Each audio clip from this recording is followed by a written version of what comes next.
Okay, so last lesson we learned how to open up the terminal for Python.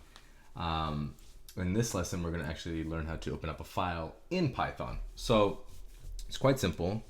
The first thing you're going to do is give the file a name. So I'm just going to give it the name F. Okay, you can call it FOB, file object. You can call it whatever you want, but let's just, for the sake, I'm going to call it file. So the next thing you want to do is give it a function.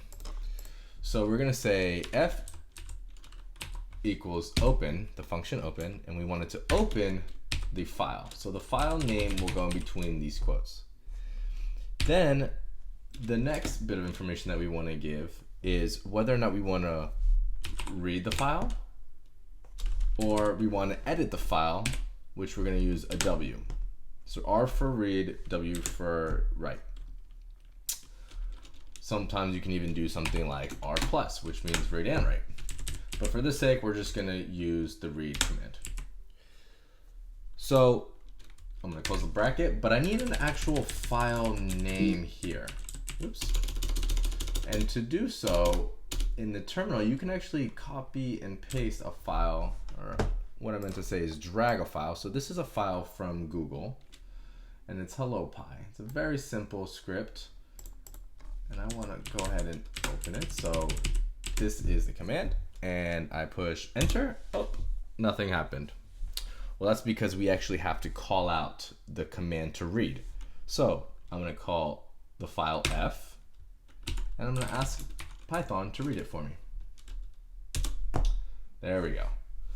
But as you can see, it's kind of still hard to read. There's all these \n's and everything is just mumbo jumbled together. So the reason being is this \n actually means next line. So when you're coding in Python, you use this to designate the next line.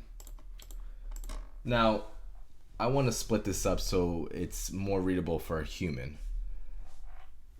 To do so, I would use the print function, okay? So I want to print the file that I was reading, and you'll notice that this actually won't work. Oh, it's blank.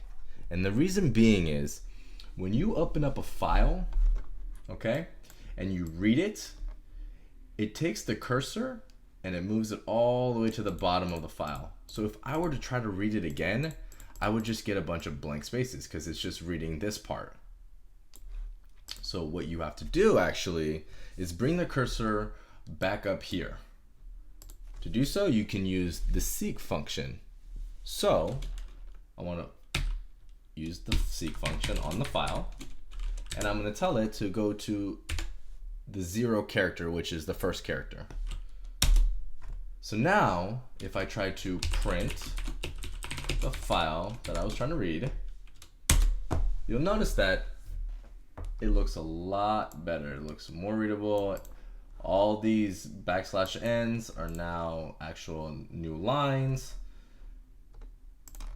And finally, once you've opened a file, whether you've read it or edited it, it's always good to close the file. And the reason being is because these files open will just sit on your computer's RAM. Now, a file like this won't make a difference because it's very few lines, but if you have a file that's a gig, you don't want that just hogging up your memory. So you use the f.close command to close the file, and you'll see that if I call out f, it'll tell me that the file has been closed.